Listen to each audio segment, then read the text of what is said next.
Hello दोस्तों, स्वागत है आप सभी का आपके अपने YouTube चैनल मैथ्स वाटिका में। दोस्तों, मैं हूं रुपेश यादव और इस वीडियो में हम लोग स्टैटिक्स यानी कि सांख्यिकी को देखेंगे। यहां से रेलवे के हर सेट में दो क्वेश्चन पूछा गया है, किसी किसी सेट में दो से ज़्यादा क्वेश्चन भी आपका देखा गया है। तो हम लोग कंप्लीट डिस्कशन इस टॉपिक का करेंगे। आप बस इस वीडियो के अंत तक बने रहे, क्योंकि आज के बाद स्टैटिक्स का कोई भी क्वेश्चन आएगा आप उसको देख के बना पाओगे। तो सबसे पहले तो हम आपको यह बता दें कि इस टॉपिक में कहां कहां से क्वेश्चंस पूछा जाता है। तो कुल मिला के इन 8 पॉइंट से क्वेश्चन आपका पूछा जाता है।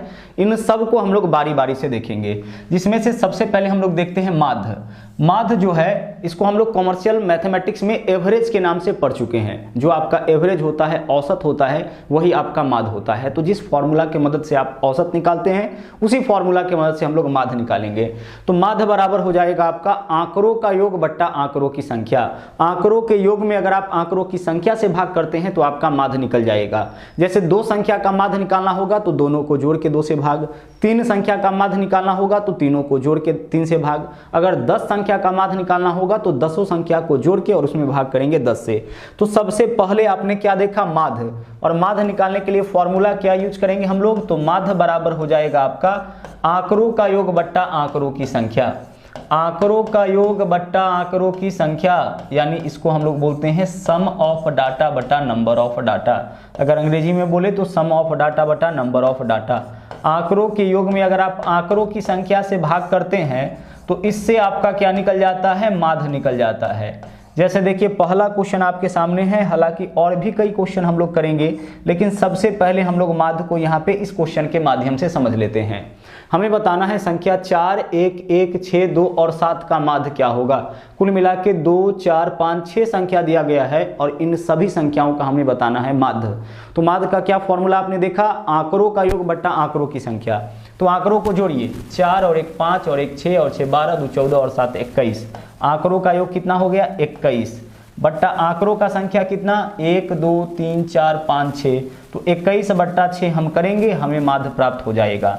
अब आप इसको काट लीजिए, कटने वाला है तो 3 से काटेंगे तो 3 दूना 6 और 3 से काटेंगे तो 3 सते 21, ऊपर में 7 नीचे में 2, 7 बट्टा 2 यानी कि 3.5 आपका इसका माध्य हो जाएगा। तो हमारा आंसर क्या हो जाएगा, विकल्प बी हो जाएगा। यहाँ पे 6 संख्या दिया है, सभी 6 संख्या को जोड़ के हम 6 से भाग किए, माध्य हमारा निकल गया। अगर 5 संख्या होता तो 5 को जोड़ के 5 से भाग करेंगे, माध्य निकल जाएगा। 10 संख्या दिया जाएगा, 10 को जोड़ के 10 से भाग करेंगे तो इससे हमारा माध्य निकल जाएगा।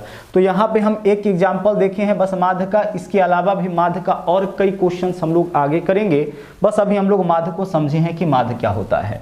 दूसरा देखिए पॉइंट क्या है, माध्यिका। माध्य आप समझ चुके हैं, अब बारी है माध्यिका की। माध्यिका यानी कि मीडियन होता है, जो बिल्कुल बीच में आता है उसको हम लोग माध्यिका बोलते हैं। अब ध्यान से सुनिएगा, माध्यिका किसको बोलते हैं, आंकड़ों को आरोही या अवरोही क्रम में सजाने के बाद जो संख्या बिल्कुल बीच में आएगा वही माध्यिका कहलाएगा। तो आंकड़ों को या तो आप आरोही क्रम में सजाइए या फिर अवरोही क्रम में सजाइए। अच्छा होगा कि आप आरोही क्रम ही सजाइएगा, एक ही पैटर्न हमेशा ध्यान रखिएगा। तो आंकड़ों को आप सजा लीजिए आरोही क्रम में। आरोही क्रम कहने का मतलब पहले छोटा संख्या, उसके बाद उससे बड़ा, उसके बाद उससे बड़ा, उसके बाद उससे बड़ा। इस तरीके से सजाने के बाद जो संख्या बिल्कुल बीच में आएगा वही आपका माध्यिका होगा। जैसे 7 संख्या के बीच में तो 3 आप लेफ्ट से हटाइए, 3 राइट से हटाइए, है ना। 3 लेफ्ट से हटाइएगा, 3 राइट से हटाइएगा तो बीच में चौथा संख्या बचेगा, तो वही माध्यिका हो जाएगा। 11 संख्याओं का माध्यिका निकालना होगा तो 5 लेफ्ट से हटाइए, 5 राइट से हटाइए, बीच में जो बचेगा छठा संख्या वही आपका माध्यिका हो जाएगा। लेकिन कई बार, सबसे पहले एक एग्जाम्पल से इसको भी हम लोग समझ लेते हैं, उसके बाद और भी इसके कई तरीके को बताएंगे, है ना। जैसे यहाँ पे देखिए, कुल मिला के देखिए 3 3 6 3 9 और 2 11 संख्या दिया गया है। इन सभी संख्या को सबसे पहले हम आरोही क्रम में सजाएंगे। तो अच्छी बात यह है कि यहाँ पे आरोही क्रम में सजाया गया है। यह देखिए 3 के बाद 5 7 8 9 11 12, यानी पहले छोटा संख्या, उसके बाद बड़ा, उसके बाद उससे बड़ा, अंत में सबसे बड़ा। तो आरोही क्रम में ऑलरेडी सजाया गया है। अब जो संख्या बिल्कुल बीच में होगा वही हमारा माध्यिका होगा। तो 11 संख्या है ना, तो 5 आप लेफ्ट से हटा लीजिए, 4 और 1 5 संख्या हम हटा लिए लेफ्ट से, और 5 संख्या आप हटा लीजिए राइट से। देखिए 2 और 3 5 लेफ्ट से हटा लिए, 5 राइट से हटा लिए, बिल्कुल बीच में कौन संख्या आया है, 8। तो आपका माध्यिका यही 8 हो जाएगा। ठीक है, जो संख्या बिल्कुल बीच में आएगा वही आपका माध्यिका हो जाएगा, जो बिल्कुल बीच में। लेकिन संख्या को आरोही क्रम में या अवरोही क्रम में पहले सजा लीजिए, उसके बाद जो बीच में आएगा वही हमारा क्या हो जाएगा, माध्यिका हो जाएगा। तो जैसा कि हमने आपको बताया कि अगर 6 संख्या होगा तो माध्यिका चौथा संख्या हो जाएगा। 7 संख्या हो जाएगा, 7 संख्या होगा तो माध्यिका चौथा संख्या हो जाएगा। लेकिन कई बार क्या होता है कि नंबर ऑफ डाटा जो होता है वह आपका इवन हो जाता है, आंकड़ों का संख्या अगर सम हो। जैसे गौर से देखिएगा, अगर हम आपसे कहें यहाँ पे देखिएगा 4, 5 और 6, इसका माध्यिका क्या होगा? तो 3 संख्या है तो बीच में तो दूसरा संख्या आ जाएगा, केवल एक संख्या बीच में आ जाएगा, एक बाएं से हटाएंगे एक दाएं से हटाएंगे, बीच में आपका जो आएगा माध्यिका हो जाएगा। लेकिन अगर हम बोले 4, 5, 6, 7, इसका माध्यिका बताइए, तो देखिए आप 2 लेफ्ट से हटाइएगा 2 राइट से हटाइएगा, बीच में कुछ बचेगा ही नहीं। तो आप एक संख्या लेफ्ट से हटा लीजिए, एक राइट से हटा लीजिए, बीच में कितना संख्या बचा? 2। अब इस दोनों को जोड़, जब बीच में 2 संख्या बचे तो दोनों को जोड़ के 2 से भाग करिए, यही माध्यिका हो जाएगा। तो 11/2 यानी कि 5.5 माध्यिका हो जाएगा। तो बीच में एक संख्या बचेगा तब तो वही माध्यिका हो जाएगा। लेकिन अगर बीच में 2 संख्या बचे, फिर उस केस में क्या करेंगे? दोनों को जोड़ के हम 2 से भाग करेंगे, वो हमारा माध्यिका हो जाएगा। अच्छा, बीच में 2 संख्या कब बचेगा? जब आंकड़ों का संख्या इवन होगा, सम होगा। जैसे आंकड़ों का संख्या 4, आंकड़ों का संख्या 6, आंकड़ों का संख्या 8, आंकड़ों का संख्या 10 होगा। उस केस में क्या होगा कि बीच में 2 संख्या बचेगा, और जब बीच में 2 संख्या बचे उस केस में दोनों को जोड़ के हम भाग करेंगे कितना से? 2 से। इस क्वेश्चन में तो हमें कोई प्रॉब्लम था ही नहीं, है ना। पीछे जो क्वेश्चन हम लोग किए थे उसमें कोई प्रॉब्लम नहीं था। प्रॉब्लम क्यों नहीं था? क्योंकि कुल मिला के 11 संख्या, तो 5 बाएं से हटाए 5 दाएं से हटाए, बीच में कौन सा संख्या? 8, यही हमारा माध्यिका हो जाएगा। लेकिन इस क्वेश्चन में आप देख लीजिए, सबसे पहले तो इसको सजा लीजिए आप आरोही या अवरोही क्रम में। तो आइए हम आरोही क्रम में सजाते हैं। सबसे पहले 3 है तो 3 को लिखिए, तो 3 कितना बार आया है? 2 बार, 3 हम लिख चुके हैं। उसके बाद देखिए 4, 4, 4, 4 कितना बार आया है? 3 बार, तो 4, 4, 4 3 बार आया है, लिख दिए। उसके बाद देखिए फिर 5 कितना बार आया है? 2 बार, तो 5 भी लिख लीजिए 2 बार, 5, 5। उसके बाद देखिए 5 भी लिख लिए, 5 भी 2 बार आया है, लिख लिए। उसके बाद क्या है? 6, 7 और 10, तो लिखिए 6, 7 और 10। देखो यहाँ पे जो आंकड़ा दिया गया था उसको हमने आरोही क्रम में सजा लिया, यानी कि बढ़ते हुए क्रम में सजा लिया। सबसे पहले इसको अरेंज जरूर करिएगा, जब भी माध्यिका निकालना पड़ेगा तो संख्याओं को पहले आप अरेंज करिएगा, आरोही या अवरोही। ध्यान रखिएगा आप ज़्यादा आरोही क्रम में ही सजाने का प्रयास करिएगा। अब सजाने के बाद देखिए बीच में कौन संख्या आएगा? तो 1, 2, 3, 4, 5, 6, 7, 8, 9, 10, कुल मिला के 10 संख्या है। यानी आंकड़ों का संख्या इवन है, सम है, तो बीच में 2 संख्या आ जाएगा। देखिए 4 लेफ्ट से आप हटाइए और 4 राइट से हटाइए, बीच में क्या बचा है? 4 और 5। तो आप इस दोनों को जोड़ के 2 से भाग करिए, तो 4 और 5 9, 9/2 यानी कि 4.5। तो हमारा माध्यिका इस क्वेश्चन का क्या हो जाएगा? 4.5 हो जाएगा। आंसर इसका विकल्प बी हो जाएगा। तो इस तरीके से माध्यिका आपको कब निकालना है? जब नंबर ऑफ डाटा इवन रहे, आंकड़ों का संख्या सम रहे। आप अगर 5 लेफ्ट से हटाते हैं 5 राइट से हटाते हैं तो पूरा संख्या हट जाएगा, है ना, बीच में कुछ नहीं बच रहा है। बीच में देखिए 4 बाएं से 4 दाएं से हटाइएगा, बीच में जो 2 बचेगा उस दोनों को जोड़ के 2 से भाग, इसी तरीके से आपका माध्यिका निकलेगा। ठीक है, चलिए। तो अब तक में आपने क्या क्या देखा? अब तक आपने देखा कि माध्य कैसे निकालना है, आंकड़ों का योग बट्टा आंकड़ों की संख्या। माध्यिका कैसे निकालेंगे? संख्याओं को आरोही या अवरोही क्रम में सजाने के बाद जो संख्या बिल्कुल बीच में आएगा वही माध्यिका। अगर बीच में 2 संख्या आ जाए तो उस दोनों को जोड़ के 2 से भाग करेंगे, वही आपका माध्यिका हो जाएगा। अब देखो बहुलक, परिसर, इन दोनों को हम एक साथ देख लेते हैं। बहुलक और परिसर देखिए क्या होता है। बहुलक का मतलब होता है कि आंकड़ों में जो संख्या सबसे ज्यादा बार दिखेगा ना, वही आपका बहुलक हो जाएगा। आंकड़ों में जो संख्या सबसे ज्यादा बार हमें दिखाई दे वही हमारा बहुलक हो जाएगा। और परिसर का मतलब होता है मैक्सिमम माइनस मिनिमम। परिसर यानी कि रेंज, इसको हिंदी में, अंग्रेजी में रेंज बोला जाता है, कभी कभी हिंदी में भी रेंज लिखा हुआ मिलेगा। तो रेंज का मतलब क्या होता है? मैक्सिमम माइनस मिनिमम, यानी सबसे बड़का में से सबसे छोटका संख्या को घटाइएगा तो रेंज निकल जाएगा। और बहुलक किसको बोलेंगे? आंकड़ों में जो संख्या सबसे ज्यादा बार आएगा, जिसका पुनरावृत्ति सबसे ज्यादा बार होगा, वह आपका बहुलक हो जाएगा। तो आइए हम लोग अगले क्वेश्चन की बात करें। अगर हम आपसे पूछे कि इन आंकड़ों का बहुलक क्या होगा, तो आप देखो कि इसमें सबसे ज्यादा बार कौन आया है? सबसे ज्यादा बार तो देख लो 4 कितना बार आया है? 4 2 बार आया है, और बाकी सब संख्या 1 बार ही आया है। तो इन आंकड़ों का बहुलक हो जाएगा 4। बहुलक किसको बोलेंगे? ध्यान से सुनिएगा, अपने कॉपी में नोट्स भी बनाइएगा। बहुलक यानी मोड किसको बोलेंगे? आंकड़ों में जो संख्या सबसे ज्यादा बार आएगा, जिसका पुनरावृत्ति सबसे ज्यादा बार होगा, वही बहुलक होगा। तो सबसे ज्यादा बार इसमें कौन आया है? 4 2 बार आया है, बाकी सब संख्या 1 बार ही आया है, इसलिए इन आंकड़ों का बहुलक आपका हो जाएगा 4। उसी तरीके से अगर हम आपसे कहे कि अगला क्वेश्चन देखिए आपके बीच है, हमें बताना है इसका रेंज, बहुलक और माध्यिका तीनों चीज निकालना है। तो रेंज का मतलब क्या होता है, रेंज कैसे निकालते हैं आप, रेंज निकालने के लिए फॉर्मूला यूज करना है बड़का माइनस छोटका। तो इन आंकड़ों में देखिए तो सबसे बड़ा संख्या कौन है, 21 सबसे बड़ा है, और सबसे छोटा कौन है, सबसे बड़ा आपका 21 है और सबसे छोटा लग रहा है कि 12 है, हाँ 12। तो सबसे बड़ा 21 और सबसे छोटा जो है वह 12 है, 21 माइनस 12 यानी कि 9। तो इसका रेंज क्या हो जाएगा आपका 9। 9 से शुरू होने वाला एक ही ऑप्शन है, तो यहीं से हम लोग आंसर पकड़ लेंगे। देखिए आंकड़ों में जो सबसे बड़ा संख्या होगा उसमें से सबसे छोटा संख्या को घटाएंगे तो रेंज निकलेगा। बहुलक किसको बोलेंगे, बहुलक यानी कि मोड। अभी देखें बहुलक कौन होगा, इन आंकड़ों में जो संख्या सबसे ज्यादा बार आएगा वही तो बहुलक होगा ना। तो सबसे ज्यादा बार देखिए तो कौन आया है, 13। देखिए कितनी बार आया है, 13 आपका देखिए 1 और 1 2 बार आया है, 12 सिर्फ 1 बार, 14 सिर्फ 1 बार, 13 2 बार आया है। तो इन आंकड़ों का बहुलक क्या हो जाएगा 13। जो संख्या सबसे ज्यादा बार आएगा वही तो बहुलक होगा। तो आगे देखिए आपका बहुलक हो गया, परिसर हो गया। अब है प्रसरण और मानक विचलन।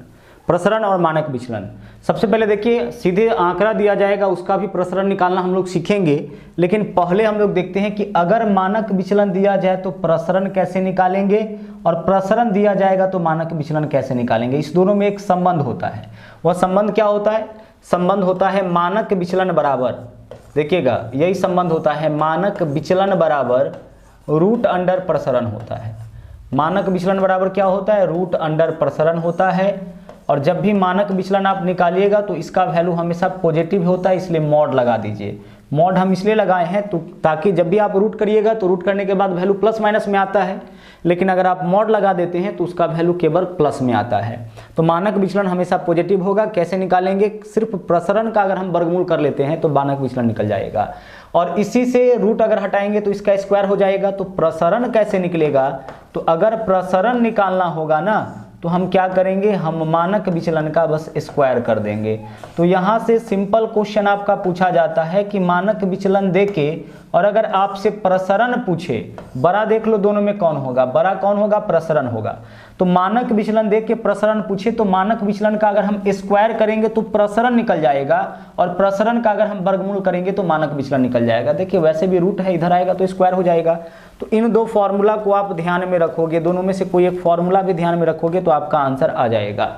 रूट अंडर प्रसरण करेंगे तो मानक विचलन निकल जाएगा, और मानक विचलन का अगर हम वर्ग करेंगे तो प्रसरण निकल जाएगा। और ज्यादातर इस तरीके का क्वेश्चन आपको मिलता है। तो इस दोनों में से कोई एक दे के दूसरा पूछे तो हम इस फॉर्मूला के मदद से हम निकाल सकते हैं। जैसे मानक विचलन का अगर वर्ग करेंगे तो प्रसरण, मेरे साथ साथ याद करिए, मानक विचलन का अगर हम वर्ग करेंगे तो प्रसरण, और प्रसरण का अगर हम वर्गमूल करेंगे तो मानक विचलन निकल जाएगा। आइए कुछ एग्जाम्पल हम लोग इसका भी देख लेते हैं, ठीक है, कुछ एग्जाम्पल हम लोग इसका भी देख लेते हैं। जैसे यहाँ पे देखिए, यहाँ पे क्या दिया गया है, मानक विचलन। तो अगर मानक विचलन देके और तब आपसे प्रसरण पूछेगा तो क्या करिएगा, अभी जस्ट देखे हैं, प्रसरण बराबर हो जाएगा मानक विचलन का स्क्वायर होगा। प्रसरण बराबर क्या हो जाएगा, मानक विचलन का स्क्वायर। तो जो भी मानक विचलन है ना आप उसका कर लीजिए स्क्वायर। तो देखिए यहाँ पे एक जनसंख्या का मानक विचलन आपका 6 है, तो प्रसरण 6 का स्क्वायर यानी कि 36 हो जाएगा। उसी तरीके से आगे बढ़िए, यदि एक जनसंख्या का मानक विचलन 6.5 है तो प्रसरण 6 सत्ते 42, 4225 हो जाएगा। 65 का वर्ग करेंगे, 65 का वर्ग 4225 दशमलव 2 अंकों के बाद। अगला क्वेश्चन है, यदि एक जनसंख्या का मानक विचलन 7 है तो मानक विचलन का हम वर्ग करेंगे, मानक विचलन का वर्ग करेंगे, प्रसरण निकल जाएगा। तो 7 का वर्ग क्या होगा, 49। मानक विचलन का अगर आप वर्ग करते हैं, स्क्वायर करते हैं तो प्रसरण निकल जाएगा। उसी तरीके से आगे बढ़िए, अगर मान लीजिए प्रसरण दिया जाए और मानक विचलन आपसे पूछे तो आपने अभी जस्ट फॉर्मूला क्या देखा था, मानक विचलन अगर आपको निकालना हो, ठीक है, और प्रसरण दिया जाए तो आपको करना है रूट अंडर प्रसरण। लेकिन एक बात क्या ध्यान रखना है कि माइनस में कभी भी मान नहीं होगा, हमेशा मान किस फॉर्म में होगा, पॉजिटिव होगा। तो देखिए एक डाटा सेट का प्रसरण 81 है तो मानक विचलन क्या होगा, 9 होगा। प्लस माइनस 9 नहीं, प्लस 9 होगा, क्योंकि मॉड लगा रहता है, हमेशा पॉजिटिव लेना है, नेगेटिव नहीं लेना है। एक डाटा सेट का प्रसरण 121, तो 121 का वर्गमूल क्या होगा, 11। आप प्लस माइनस 11 मत चुनिएगा, ऑप्शन में भी अवेलेबल है, पॉजिटिव मान हमेशा लेना है, प्लस 11 होगा क्योंकि मॉड लगा हुआ है। डाटा सेट का प्रसरण 144 है तो मानक विचलन क्या होगा, 12 हो जाएगा। तो अगर मानक विचलन दे के प्रसरण पूछे या प्रसरण दे के मानक विचलन पूछे तो हम क्या करेंगे, एक बार पुनः याद करिए। मानक विचलन का अगर आप वर्ग करिएगा तो प्रसरण निकलेगा, और प्रसरण का अगर आप वर्गमूल करिएगा तो मानक विचलन निकल जाएगा। अच्छा, कई बार आपको कंफ्यूजन हो जाएगा कि हम क्या करें, वर्ग करें कि वर्गमूल करें। तो देखो 121 है ना, देख के लग रहा है कि इसका वर्गमूल हमें करना चाहिए, तो 121 का वर्गमूल 11, वर्ग करके चेक कर लीजिए, आपका आंसर ही नहीं मिलेगा। तो डाटा देख के भी समझ में आ जाएगा कि हमें इसका क्या करना है, वर्ग करना है कि वर्गमूल। और अगर आप याद रख लेते हैं तब तो और अच्छी बात है, ठीक है। तो इतना आप देख चुके हैं। इसके बाद देखिए अगला है हमारा मानक विचलन, ठीक है। अगला क्या है, यहाँ पे है विचरण गुणांक। मानक विचलन तो देख लिए हैं, अगला है विचरण गुणांक यानी कोएफिशिएंट ऑफ वेरिएंस। विचरण गुणांक कैसे निकालते हैं, यहां से भी सवाल पूछा जाता है। विचरण गुणांक, तो विचरण गुणांक का फॉर्मूला होता है मानक विचलन। विचरण गुणांक जब भी आपसे पूछेगा तो जो डाटा देगा देखिए उसमें से देगा मानक विचलन, तो मानक विचलन को ऊपर लिखना है, नीचे में आपको माध्य लिखना है और गुना कर देना है 100 से, चूंकि यह आपका परसेंटेज के फॉर्म में आता है, ठीक है। तो जब भी विचरण गुणांक निकालना होगा तो आप क्या फॉर्मूला यूज करिएगा, मानक विचलन बट्टा माध्य गुने 100। मानक विचलन बट्टा माध्य गुने 100। जो छोटा वाला डाटा होगा उसको ऊपर, बड़ा वाला को नीचे। अगर कंफ्यूज कर गए हैं कि ऊपर में किसको डाले नीचे में किसको डाले, तो बड़ का नीचे छोटा का ऊपर, गुना करेंगे 100 से, क्योंकि विचरण गुणांक हमेशा किस फॉर्म में रहता है, परसेंटेज में। तो यहां से भी सवाल पूछ देता है कि विचरण गुणांक बताइए। जैसे यहाँ देखिए एक बंटन का माध्य 15 है, मानक विचलन 5, तो मानक विचलन ऊपर में, माध्य नीचे में, और गुना करेंगे कितना से, 100 से गुना करेंगे। काटिए 5 तिया 15, 100 बट्टा 3 यानी कि 33.1/3 यानी 33.33%। इसका हो जाएगा आपका विचरण गुणांक। विचरण गुणांक का फॉर्मूला मानक विचलन बट्टा माध्य गुना 100, सिंपल है। आगे देखिए एक वितरण का माध्य 80 है, मानक विचलन 16 है, तो विचरण गुणांक तो 16 ऊपर में, 80 नीचे में, और गुना करेंगे कितना से, 100 से। विचरण गुणांक आपका निकल जाएगा 100 पंचे 80, 5 से काटिएगा 20 यानी कि 20% आपका विचरण गुणांक हो जाएगा। उसी तरीके से एक बंटन का माध्य 24 है, विचलन 6 है, तो विचरण गुणांक क्या होगा, तो 6/24। ऊपर में क्या लिखना है, मानक विचलन, नीचे में माध्य, गुना करेंगे 100 से, विचरण गुणांक निकल जाएगा 6 चौके 24, 4 से काटेंगे 25 यानी 25% आपका आंसर हो जाएगा। तो आपको फॉर्मूला क्या याद रखना है, विचरण गुणांक के लिए मानक विचलन बट्टा माध्य गुना 100। छोटा छोटा फॉर्मूला है जिसको आपको याद रखना है, और ऐसा कोई भी क्वेश्चन होगा उसको आप बना सकते हैं इन फॉर्मूला की मदद से, ठीक है। चलिए अब आ जाते हैं हम लोग पीछे। देखिए अब तक हम लोग क्या क्या देख चुके हैं, माध्य देख चुके हैं, माध्यिका देख चुके हैं, बहुलक हो चुका है, परिसर हो चुका है, प्रसरण हो चुका है, मानक विचलन हो चुका है। इसके अलावा विचरण गुणांक, विचरण गुणांक का क्या हम लोग देखें अभी फॉर्मूला, मानक विचलन, यही देखे थे ना, मानक विचलन बट्टा माध्य गुना 100, यही फॉर्मूला होता है विचरण गुणांक का, मानक विचलन बट्टा माध्य गुना 100। इस फॉर्मूला के हेल्प से हम लोग विचरण गुणांक निकाल लेंगे जब भी हमसे पूछेगा, ठीक है। तो इन सब चीज को अभी तक हम क्लियर कर चुके हैं। माध्य बराबर आंकड़ों का योग बट्टा आंकड़ों की संख्या, माध्यिका आंकड़ों को आरोही या अवरोही क्रम में सजाने के बाद जो संख्या बिल्कुल बीच में आएगा वह माध्यिका, बहुलक आंकड़ों में इसका पुनरावृत्ति सबसे ज्यादा बार होगा, जो संख्या सबसे ज्यादा बार हमें दिखेगा वही बहुलक होगा। परिसर, सबसे बड़ी संख्या में से सबसे छोटी संख्या को घटा लेंगे तो परिसर या रेंज निकल जाएगा। प्रसरण और मानक विचलन, अगर मानक विचलन दे उसका वर्ग करेंगे प्रसरण, और प्रसरण दे उसका वर्गमूल करेंगे तो मानक विचलन। जब भी प्रसरण का वर्गमूल करिएगा तो वैल्यू प्लस माइनस न लेकर के केवल आपको प्लस लेना है, पॉजिटिव लेना है। विचरण गुणांक अभी देखिए मानक विचलन बट्टा माध्य गुने 100। और एक यहां से भी क्वेश्चन आपका पूछा जाता है, इसमें क्या है देखिए 3 वेरिएबल है, बहुलक, माध्यिका, माध्य। इसमें संबंध क्या होता है, तो बहुलक बराबर 3 गुने माध्यिका माइनस 2 गुने माध्य। देखिए बड़का के साथ 3 है और छोटका के साथ 2 है, बड़का के साथ 3 बड़का है ना, तो बड़का के साथ 3 और छोटका के साथ 2 है।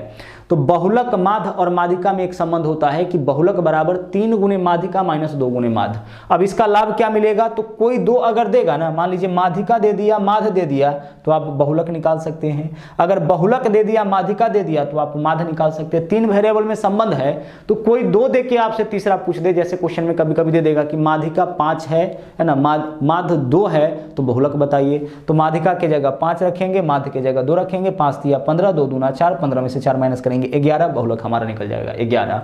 मतलब इस फॉर्मूला का उपयोग आपको तब करना है जब माध्य माध्यिका बहुलक में से कोई 2 दे और तीसरा आपसे पूछे। जो पूछेगा उसको हम x मान के इस पे सोल्व कर लेंगे। इसके अलावा मानक विचलन निकालने के लिए कई बार आंकड़ा भी सीधे दे देता है और उन आंकड़ों का आपसे बोला जाएगा कि आप निकाल लीजिए, उन आंकड़ों का आप निकाल लीजिए मानक विचलन। जैसे देख लीजिए यहाँ पे बोला गया है 1 2 3 4 5 संख्या दिया गया है और आपसे पूछा गया है कि इसका मानक विचलन क्या होगा। अब देखो हम लोग मानक विचलन कैसे निकालेंगे। अगर प्रसरण मालूम रहता हम उसका वर्गमूल करते मानक विचलन निकल जाता, लेकिन यहाँ प्रसरण तो मालूम है नहीं। तो अब हम क्या करेंगे, तो सबसे पहले हम लोग इसका प्रसरण निकालेंगे। तो प्रसरण निकालने के लिए देखिए क्या करेंगे, प्रसरण निकालने के लिए कुछ प्रक्रियाओं से आपको गुजरना पड़ेगा। सबसे पहले माध्य बताओ क्या होगा, माध्य आंकड़ों का योग बट्टा आंकड़ों की संख्या। तो 10 और 11 21, 9 30, 30 और 20 50, आंकड़ों का योग 50 बट्टा आंकड़ों की संख्या 5, 50 बट्टा 5 यानी कि 10। इसे बताने में तो कोई परेशानी आपको नहीं होगा। जब भी आंकड़ों का मानक विचलन निकालना पड़ेगा तो सबसे पहले आपको माध्य निकालना पड़ेगा। तो माध्य कितना आ गया 10।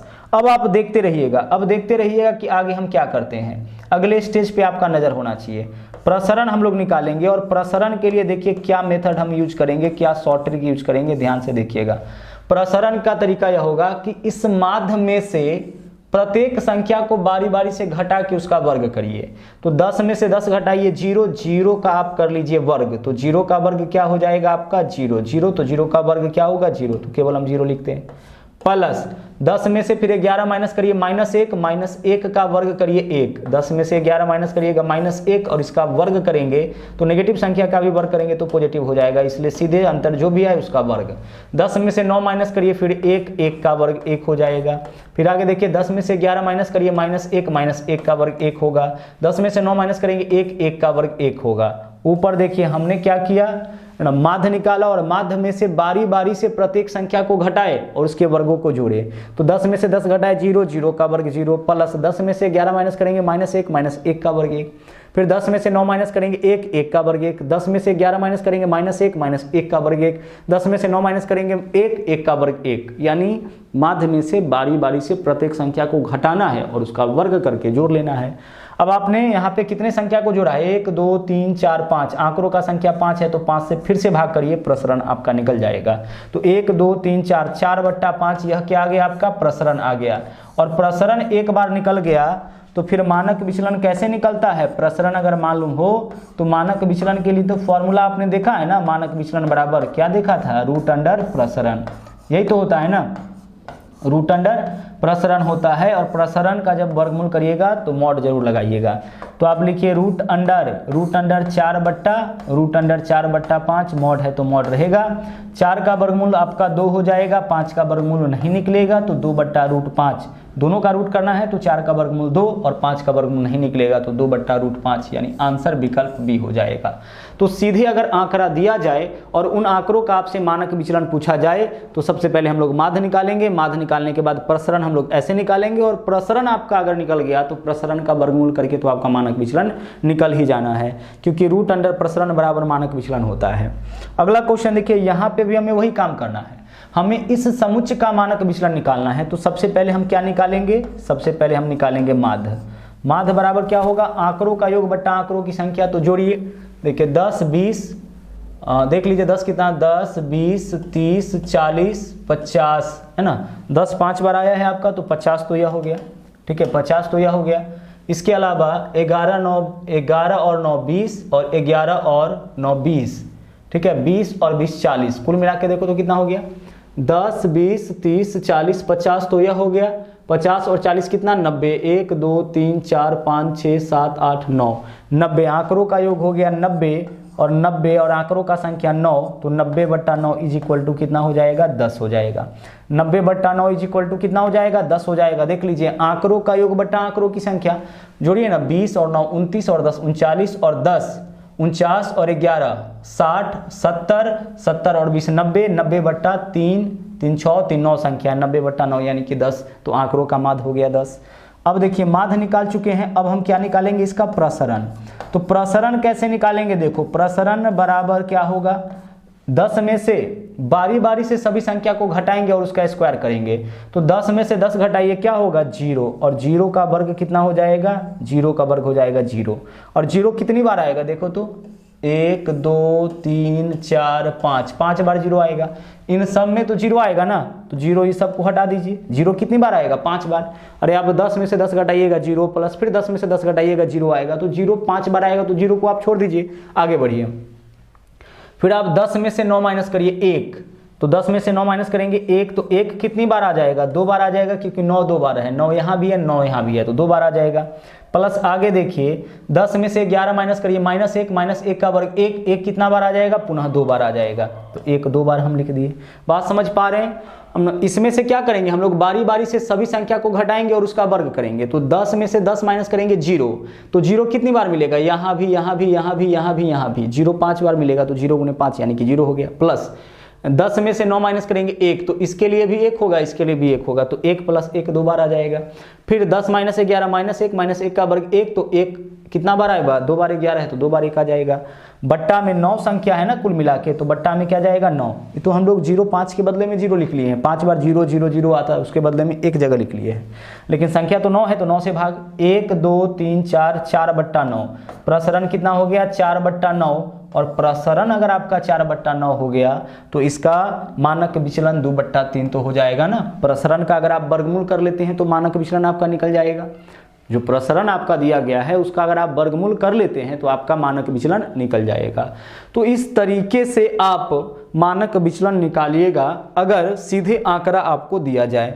आगे बढ़िए, अगला देखिए, अगला क्वेश्चन क्या है, माध्य से ही है। माध्य हम लोग देख चुके हैं, उसी पे आधारित कुछ क्वेश्चन और है। 6 अभाज्य संख्याओं का माध्य क्या होगा। प्रथम 6, तो पहला अभाज्य संख्या क्या है 2, उसके बाद अगला क्या है 3, फिर उसके बाद 5, फिर 7, फिर उसके बाद 11 और उसके बाद 13। यही 6 अभाज्य संख्या हो जाएगा। इन सब का हमसे माध्य पूछा है, तो माध्य बराबर क्या होता है, आंकड़ों का योग बट्टा आंकड़ों की संख्या। अभाज्य जो संख्या स्वयं और एक के अलावा और किसी से न कटे वही अभाज्य होगा। तो इनका माध्य निकालिए। 13 7 20 और 11, 20 और 11 31 और 5 36, 3 39 और 2 41, 41/6 आंसर विकल्प सी हो जाएगा। आंकड़ों का योग बट्टा आंकड़ों की संख्या, यही तो माध्य होता है। आगे 28 के धनात्मक गुणनखंडों का माध्य, यानी 28 का पहला गुणनखंड 1 जो 28 को काटेगा, दूसरा 2, उसके बाद 3 नहीं काटेगा 4, उसके बाद 7 है ना, उसके बाद 14 और उसके बाद खुद है आपका 28। इसी का हमें निकालना है माध्य। क्या किसका माध्य निकालना है, 28 के धनात्मक गुणनखंडों का। तो जो संख्या 28 को काटेगा वह 28 का गुणनखंड होगा। तो 28 को काटने वाला संख्या 1 है, 2 है, उसके बाद 4 है, 4 के बाद 7 है, 7 के बाद 14 है और उसके बाद 28 है। हमें इनका माध्य निकालना है। तो इन सबों को जोड़ के, और 3 6 आया है तो 6 से भाग करिए, जोड़िए। 28 और 14 42, 42 और 7 49, 1 50 और 6 56। आंकड़ों का योग कितना आ गया 56, बट्टा आंकड़ों की संख्या 1 2 3 4 5 6। आंकड़ों का संख्या कितना है 6, 56/6 करिए। ऊपर में हो जाएगा 28, नीचे में 3, 28 में 3 से भाग करिए, 3 9 27, 1 बचेगा, 3 3 9 यानी कि 9.3। तो हमारा जो माध्य होगा वह क्या हो जाएगा 3.3। हमें बस यह देखना है कि हमें माध्य किसका निकालना है, 28 के धनात्मक गुणनखंड। तो 28 का गुणनखंड कौन होगा, जो 28 को काटेगा। तो 28 को काटने वाली यही सब संख्या है, इसका गुणनखंड बता देना है। आगे प्रथम 11 प्राकृत संख्याओं का माध्य। तो प्रथम 11 प्राकृत संख्याओं का माध्य 11/2 यानी कि 5.2 होगा। माध्य का मतलब औसत होता है। प्रथम 11 प्राकृत संख्या मतलब 1 2 3 इस तरीके से 11 तक लिखेंगे तो इसका माध्य क्या होगा। तो लगातार आने वाली सीरीज का माध्य फर्स्ट प्लस लास्ट बाई 2 होता है। ठीक है, प्रथम 11 है ना, सॉरी 11, इसका हो जाएगा आपका प्रथम 11 है तो इसका माध्य आपका कितना हो जाएगा 6 हो जाएगा, क्योंकि पहला 11 प्राकृत संख्या 1 2 3 से लेकर के कहाँ तक होगा 11 तक होगा। और पहला 11, तो 11 लगातार आने वाली प्राकृत संख्या है, इसका माध्य हो जाएगा फर्स्ट प्लस लास्ट बाई 2। तो 11 और 1 12, 12/2 यानी कि 6 होता है। कहने का मतलब है कि अगर आंकड़ों के बीच में समान इंटरवल हो, है ना, 1 का गैप हो या 2 का गैप हो या 3 का गैप हो, रेगुलर इंटरवल पर आने वाला अगर आंकड़ा हो तो उसका माध्य फर्स्ट प्लस लास्ट बाई 2 हो जाता है। तो बोला था कि प्रथम 11 प्राकृत संख्या, तो पहला प्राकृत संख्या 1 और 11वां प्राकृत संख्या 11, बस इस दोनों को ही जोड़ के 2 से भाग कर लेंगे, हमारा औसत निकल जाएगा। ठीक है, औसत निकल जाएगा और जो औसत होता है वही आपका माध्य होता है।